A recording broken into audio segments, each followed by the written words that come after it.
What's up, ladies and gentlemen? The Reds have gone to Vicarage Road and absolutely ruined Claudio Ranieri's homecoming there with a 5-0 demolition job. We needn't have been worried because after the international break, the boys were back. And my boys are back. The Camembert eating Fabio Barini looking machine in his Newport County strip. How are we, Chris?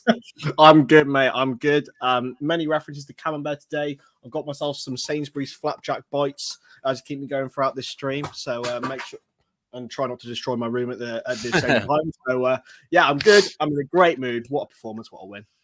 Absolutely amazing. And Mr. Paddy Murphy there in his World Club Champions top. I love to see it, mate. Well played. Yes. Might be very niche. You might. I'm Wyndham Wicca. Craig, which means on the pig's back in Irish, which is when you're happy. I'm as happy as can be, and absolutely just convincing.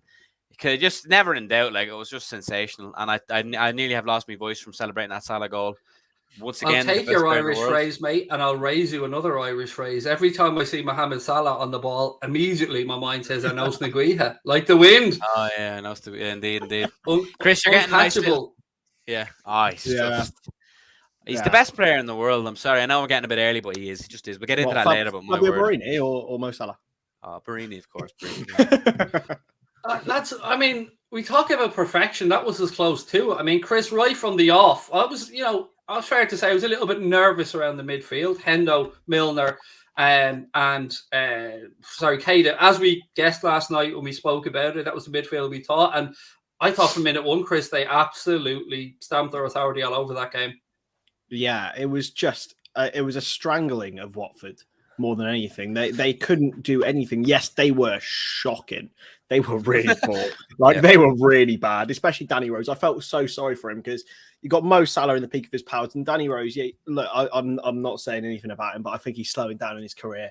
And fuck him. Go on, annihilate him. To play like Mo Salah, in the peak of his powers, just ripping him a new one every time he got hold of the ball on that right hand side. It was phenomenal. We didn't give Watford anything apart from that one shot from Cucho at the end. We were just fabulous. It's one of the best performances in a long time.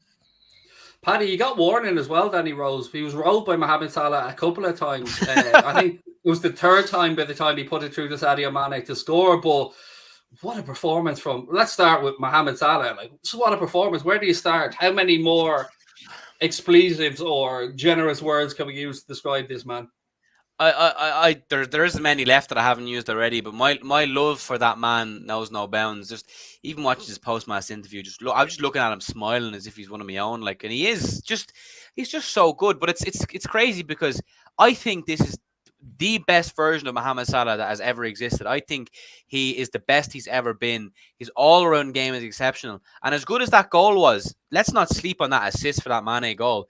That assist was absolutely exceptional, and it set the tone for the game. Outside of the foot, perfectly weighted. He's added that to his game even more. He always assisted here and there, but sometimes they were basic assists. But the way he's making assists out of nothing now, like he does with goals. So his game is evolving completely, and my word, that when that goal went in, I lost my head. And I can't, anyone who has a brain and knows football, if they disagree he's the best player in the world right now, I'm sorry, but the football's not for you. They'll throw in the Messis. This season, where has Messi been? We all know Messi's the go, but Mohamed Salah right now, on form, everything else, best player in the world. It's as simple as that. I can't disagree. And look, I want to get into the performances. Before I do, ladies and gents, of course, I have to let you guys know we are being brought to you today with thanks to our friends at Surfshark. I was just talking to the guys beforehand, actually, and kind of telling Paddy about Surfshark. It is an app or web browser extension which allows you to browse the internet entirely anonymously and securely and unlock the world's largest Netflix libraries, including the USA and Japan. It also keeps you entirely anonymous and secure from hackers, particularly if you're out and about on public Wi-Fi. Chris, as an example, if you were at college or anything like that, mate, you're out and about, you haven't got the best encryption, but you do if you're using Surfshark. It's easy to install, runs on all of your devices. They use industry-leading advanced secure VPN protocols, and you can get 83% off and 3 months free by using our discount code Anfield Agenda at checkout and using the link below. Look, Chris, I want to get into Sadio Mane straight away because 100 goals up now, not a single penalty, 88 games quicker than Didier Drogba. And again today, mate, another finish that was quite simply sublime. Yes, we'll talk about the assist, but it wasn't an easy finish. He made it look so. No, I think there was a really good analysis on Twitter. I don't know who said it. When Mane doesn't relax now, come on now. A good analysis on Twitter. Come on. I know, and it was also from yourself as well. Oh Lovren yeah, it was syndrome. bang on then. It was bang on. As from yourself as well, Lovren syndrome. When he's got time to think, he doesn't really do that well. And you saw that with that finish in the second half where he just couldn't put it wide. He had time to think about it. But the goal that he scored was instinctive. It was a beautiful ball from Mo Salah, and he made the finish look so much easier than it was. But the thing about Mane today that really impressed me was he was taking players on. You saw how Robertson was going inside on the underlap. It was brilliant to see. He's not been doing that this season so far. So hopefully it'll go back to the Sadio Mane we know. Yeah, I mean, we've started games slowly, Paddy, this season occasionally and warmed into them. But right from kickoff today, mate, I had no doubts where this result was going. I didn't think we'd win quite as comfortably as we did, but I knew we were at it. Exactly. I'm the same. Like, obviously, I predicted 3-1 yesterday. I had a feeling we'd win. But yeah, straight from the get-go, I knew we'd win. I was like, wow, we're really at these already. They just couldn't live with us. Listen, people would say it's only Watford, blah, blah. You have to win these games, but like we didn't just beat them. We absolutely annihilated them. They had about a 10-minute spell in the second half where they looked dangerous, but that was when the game was dead. But yeah, straight from the off, that Mane goal. But that's an early goal in a game like that is crucial because the longer you leave it, you never know. But yeah, it was a clinic. It was a clinic. New manager bounce just didn't really get a chance to start today. And I have to say, I thought it was a pretty perfect afternoon, Chris, for the manager because he got to replace his two fullbacks on the hour mark, got to get Nico Williams, not just some game time, but also an assist to help boost his confidence as well. So Jurgen Klopp would have been a little bit worried, obviously, with Alisson and Fabinho having to go straight over to Madrid. But those boys can rest up knowing that they've got a fully prepared, rested and happy set of teammates coming over on Tuesday. Absolutely. I completely agree. I think Jurgen, if you could have picked three players to take off, it probably would have been Trent and Robertson, the amount of running they do. And James Milner, I mean, I'd have personally kept him on and put taking Keita off because I was a little bit worried that Keita 4 games in 10 days is frightening for Naby Keita, but he did well. I just want to shout out James Milner today. Didn't look a day over 25. People were saying when Foden tore him a new one, look, he won't be the first and he won't be the last to be torn a new one by Phil Foden. But I think he, especially in midfield, looked so totally in control. And as you said, everyone will be buzzing to go over to Spain and hopefully pick up a win over at the Wanda. Yeah, we do have fond memories of the Wanda Metropolitano and obviously lifted number 6 over there. But on Milner, Paddy, I mean, we've seen again his versatility today. Played in midfield on the right-hand side, played really well. Manager needs to change it up. Brings on Alex Oxlade-Chamberlain. Chris had a semi, I heard. Not convinced. Only a semi? Well, I was trying to be. Okay, you're full on.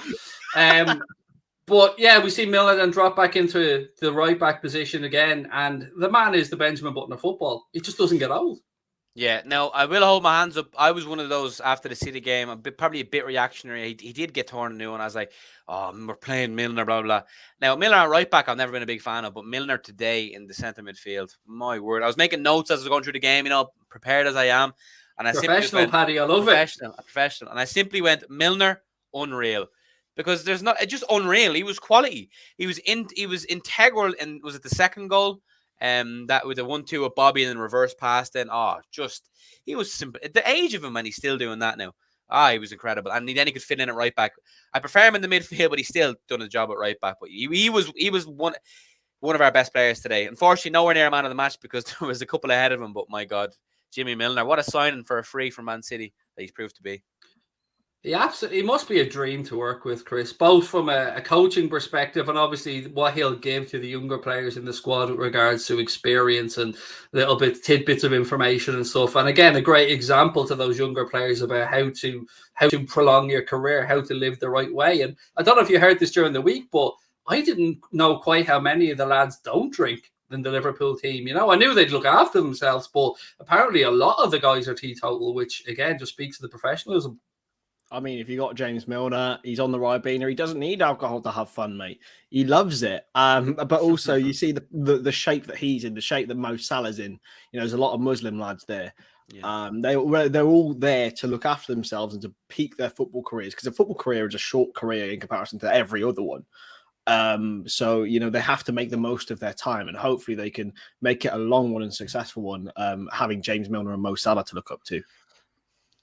Absolutely. And Paddy, we often hear about Bobby Firmino and he gets compared to, number nines like Aubameyang, Harry Kane, those type of number nines. And sometimes he gets overlooked for his goal scoring ability, but he gets a hat-trick today, mate. It looks easy, but it's only easy because he makes the right decisions in the right moments. Exactly, which is the key. He probably gets a lot of slander. Don't get me wrong. There's been times where I'm like, he's not a traditional number 9. Our goals come from the wingers. The space he makes for Salah and Mane. And sometimes when he gets judged solely on goals, it's harsh because his all-round play offers a lot more than that. Now, don't get me wrong. I thought before the first goal, I thought he was a bit sloppy. You could tell he was a bit rusty. He lacked a bit of sharpness. Misplaced pass here and there, but it doesn't matter. It may look like they're easy goals, but you have to be in those positions. You have to make those runs and create the space. And he was phenomenal today. And as we said last night on the show, something hits different about a Bobby Firmino goal. As I said, it gives the balls a little bit of a tingle. So as you can tell, balls were on overdrive today because we had 3 of them. There you go. And Chris, we wondered, would he get the hat-trick? Nico helped him out with the assist. And again, just the timing of the run, making sure he was onside. They look like easy goals, but they're only easy if you've got the instinct to follow in, like you did for the second one in particular when Ben Foster spilled it. Let you take you back to Liverpool against Man United 2011. Dirk Kuyt scored pretty identical hat-trick to that. About a 3-yard combination. But no, it's all about the anticipation. I mean, especially the second goal. The second goal, his first goal, where he picked up the ball. He played a massive part in the build-up to that goal and then scored. I think he's now got 12 consecutive goals away from Anfield. Now, that might be a little bit of a worry, but I don't really care where he scores his goals as long as he scores them. So, unbelievable, Bobby. And as you mentioned, they just hit different. Yeah. Absolutely. That's that there on the screen, lads. Away performance, 12:30 kickoff on a Saturday after the international break, 77% possession. I don't know what else to speak about, but I've been putting it off as long as I can, Paddy. I have to get to the Mo goal. I have to get to it, mate, because we seen the goal against Manchester City and we thought, wow, that was an anomaly. That was amazing. He's going to have competition for goal of the month. His only competition, mate, it's going to be himself. I can't describe the emotions I went. I genuinely nearly got teary-eyed after that goal went in. It may sound a bit extreme, but it's a culmination of Liverpool scoring, how good the goal was, Salah being absolutely the best player in the world, and just people realizing finally what he is like. Salah, like after the year he had last year, as a club in general, you know what I mean? Like it was an off year. Like Salah deserves to be at the top table and mentioned in the same breath as the best in the game. And that goal, I think, is better than the City game. I think the City game is a bigger goal in terms of the opposition, but my word, how has he put that in? How has he put that in? I'm lost for words. I don't know how he's done it. And as I said, his best form of his life, and that's scary considering he scored 44 goals or something in his first season. I love the man. I want to kiss his forehead. He makes me want to convert religions. He makes me want to learn Arabic. I want to become honestly, I'm not even messing. He makes me want to go. I just love him. He does inspire people. That's the beautiful thing about what the man does. He absolutely inspires young people. He inspires old people. He just inspires us all to be better men and be better people as well. And Chris, there's something special about a goal, mate, when defenders are on their arse. And he again, the little drag back, the little pause, cuts onto his left boot. They knew what he wanted to do, but they still couldn't stop him. Yeah, I mean, it's just like it's the same with Liverpool. Really, everyone knows how Liverpool work, but try and stop us. Effectively. And yeah, Mo Salah, I mean, he scored some outrageous goals in that time, but it's just sort of that I don't want to make any noises in case they come out of context. Oh, come on, get it. It was unbelievable. I'm sat by myself in my room and I mean, I don't know what the boys thinking out there, my housemates are thinking, but yeah, it was unbelievable. The stud rolls, boys. I don't know how he does them. It's so calm and collectively. It was like watching a replay of it. I think. Am I right in saying it was a right foot finish against City? Yes. I think he finished it with the right foot against City. Goal or lefty Bernardo, no guard of honor Silva with the goal. Fuck him. Lads, look, we jokingly sing the Reds have got no money, but we'll still win the league. Paddy, we surely are up there for the title this season. I know it's early doors. I know it's a long season ahead, but these boys look focused. These boys look like they're back to the season before's best. Yes, I don't like to jump the gun because I'm notorious for being a jinx. And anytime people ask me who's going to win the league, I purposely just don't say Liverpool. But realistically, if Liverpool keep that 11, our best, we're going to win the fucking league.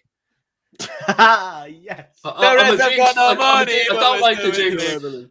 I'm a notorious jinx. The Reds are winning the league. It's grand. At least I'm not going to be the scapegoat on this one.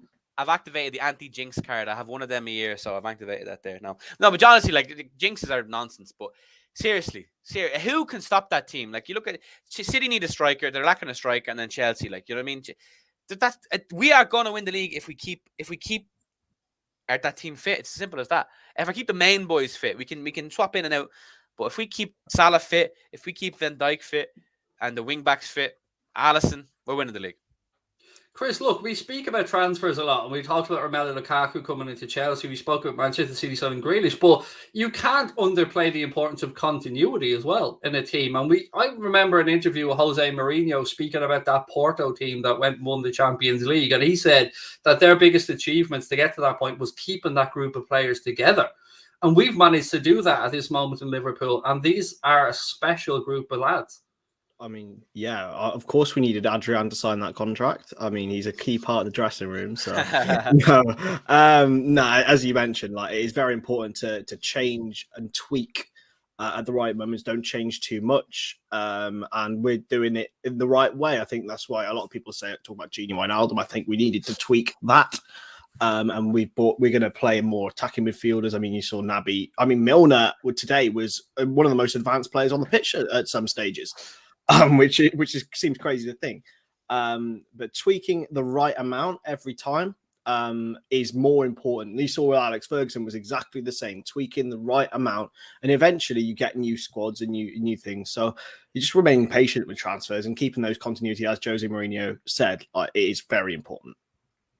I was really nervous, Paddy, before this game because I hate the games after the international break, and I absolutely hate the 12:30 kickoffs. I had a little bitch and moan about the fact that the Premier League didn't protect one of their main clubs again before European action, but Jurgen Klopp was able to take off both his fullbacks, was able to get James Milner off and get a rest, and again, probably the best preparation we could have hoped for, mate, going into this game at the Wanda Metropolitano on Tuesday.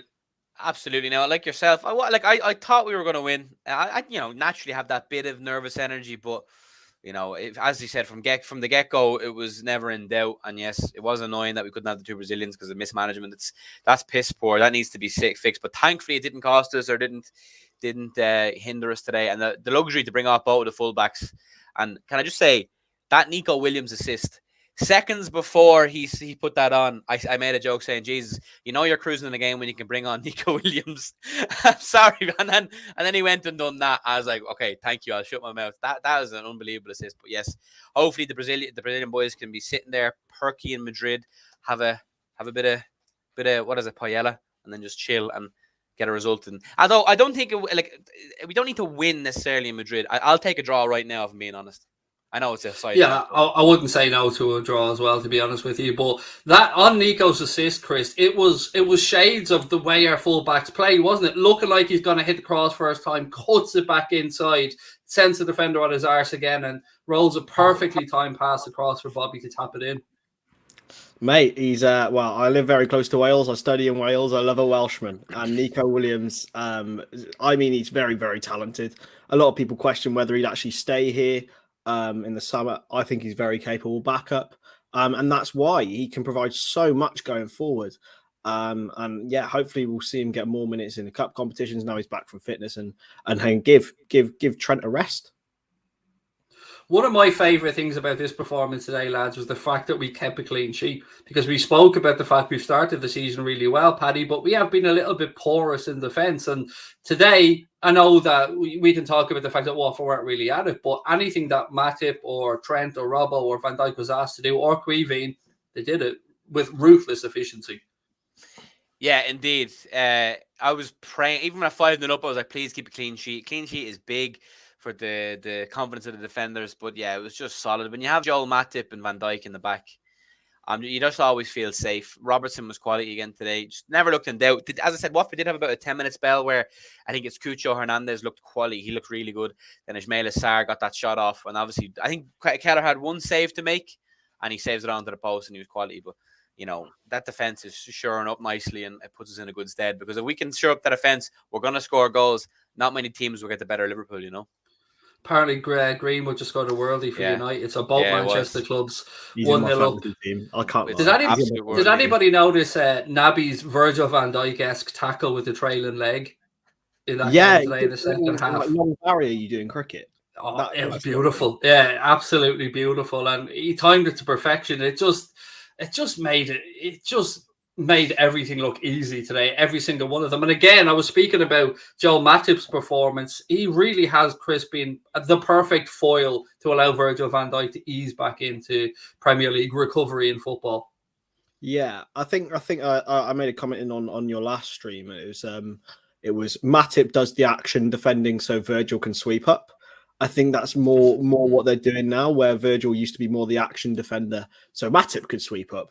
And it's really, really useful for Virgil to get back into his fitness. And hopefully, Matip can continue staying fit, because if he does, as Paddy mentioned, keep this team fit, there is no other team that can stop us. Agreed. Some nice headaches, Paddy, for the gaffer going into that game on Tuesday, particularly through the centre. He got the opportunity to fully rest Diogo Jota today ahead of the game, which was great news. But what do you do, mate, going in on Tuesday? Can you drop a man who scored a hat-trick? It's one of those. Usually I'd be like, all for starting Jota, but I reckon keep Bobby in. He hasn't. It's not like he needs the game time still. I think start Bobby. You can't drop Bobby after a hat-trick. It's a tough one. Like, it's hard to see how Klopp's going to approach Atletico, because it's going to be a tough game. We're going to need to be defensively solid, which I think that's where the midfield is going to have a lot of change. Slotting Fabinho back in there is imperative for Atletico, a team like Atletico. Having Fabinho available for that would be imperative. But I don't think you can drop Bobby after a hat-trick, surely. What you'll have to, yeah. All eyes then, Chris, go to the United game after that as well. So I wonder, will that maybe influence Jurgen Klopp's team selection, considering we have got off to a great start in the Champions League with 6 points from 6? I think he'll rotate, if I'm being brutally honest.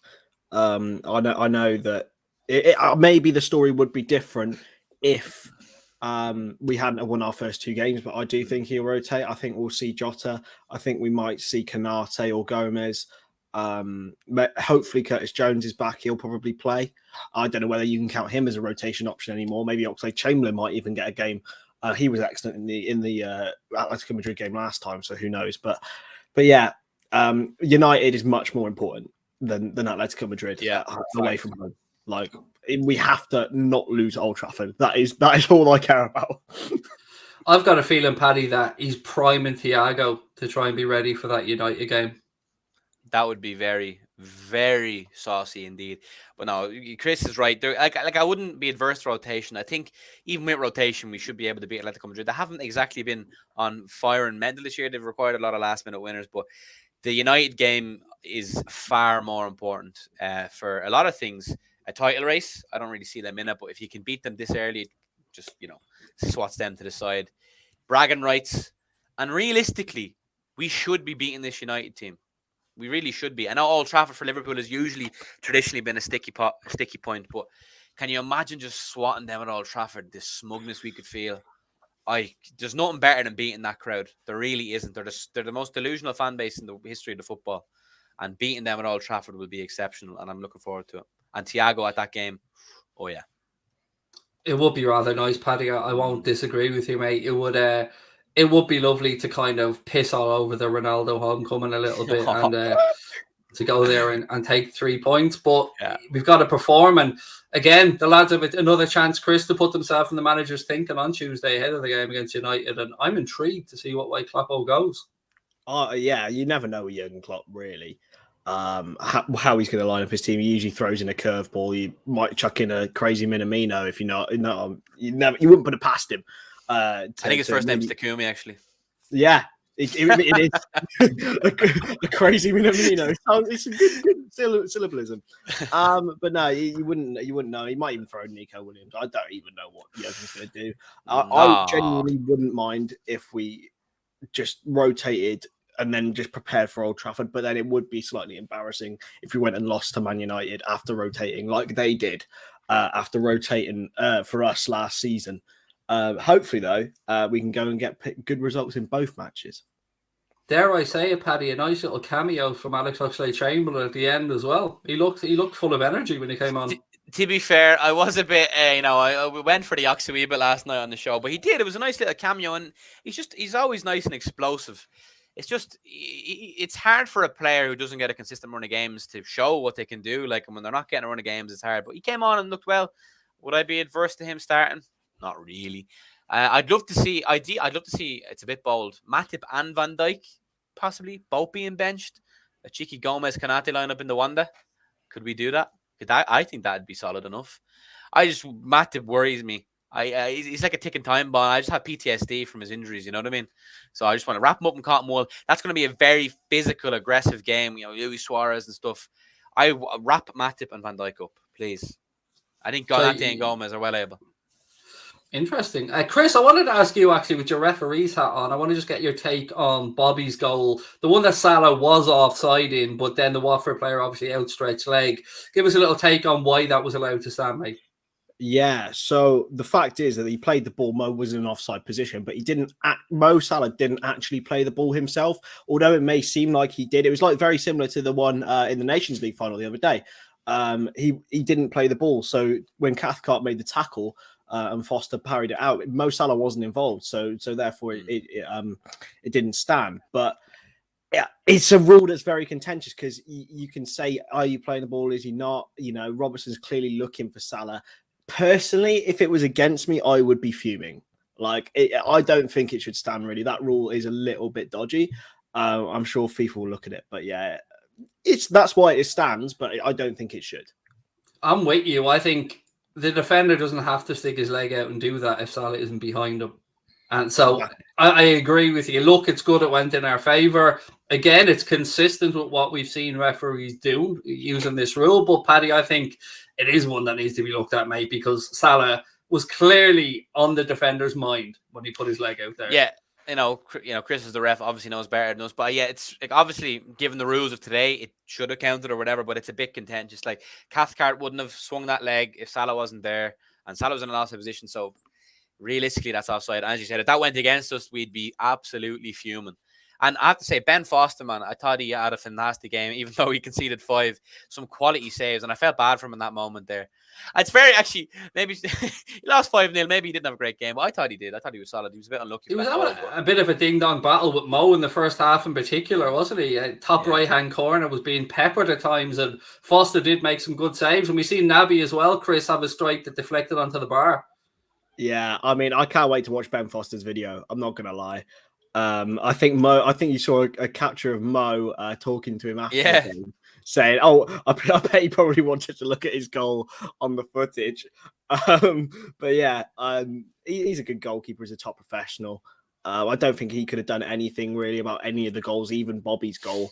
Cathcart's shot or tackle came at him so quickly. So yeah, I don't think he had a bad game personally.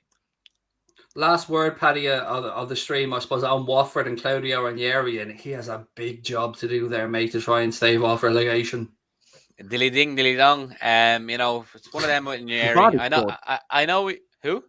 Has Vardy scored? Sorry. No. Oh no. I was going to say yes. Listen, this wasn't a game for Ranieri to have a masterclass or get a win.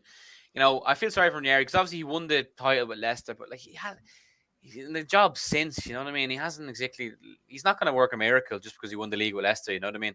He has a very tough job there. But they do have the good raw materials there. Like, their attack looked good there. If he can just shore up that defense, maybe he keeps them up. I don't think he will personally, but, I'm just happy to get them out of the way. And to be honest with you, after February 2020, I hope to get relegated. Chris looks like somebody's just eating his camembert. I just got trolled by the chat. I'm fumed. I was going mental. I was like, Vardy scored, get in. Oh, wait. He's on the bench, someone's saying. Yeah. Is he? No, I think he's starting. Marking this, I have no idea. I haven't seen the starting 11 for that game, but Vardy is on the bench according to Mark in the chat. But fair. there we go. Look, lads, I'm gonna call it a day and go and watch the second half of this United Leicester game. But massive thank you to Mr. Paddy Murphy. Of course, you can find Paddy on TikTok, you can find him on Twitter, you can find him on Instagram, you can find him on YouTube as well. Paddy, what have you got coming up, mate? A few things. I'm doing a sponsored stream tonight. I don't want to say it. I'm just doing a Football Manager tournament. If you want to watch, I don't know. You'll see it advertised. Yeah, just chilling. And Chris, apart from eating camembert and looking like Fabio Borini, mate, what have you and the guys at LFC Transfer Room got coming up? Yeah, we've got just loads of content coming up for Atletico Madrid, speaking to the best journalists out there and talking about football effectively and how Liverpool are good at it. So go and subscribe over there. But yeah, and subscribe here to Anfield Agenda, because why wouldn't you? Yes, exactly. Absolutely. There's plenty of Liverpool love to go around. Lots of great content providers out there, and we are lucky as Liverpool fans that we have a lot of great people doing a lot of great stuff. And look, perfect Saturday afternoon, ladies and gentlemen. 5-0 win for the Reds. We move on to the Wanda Metropolitano on Tuesday night. Thank you to Chris. Thank you to Paddy. Thank you to our sponsor, Surfshark, and of course to you guys as well. Drop a like on the video, hit that subscribe button, and we will talk to you guys really soon. Enjoy your weekend. The Reds are top of the league. But we'll still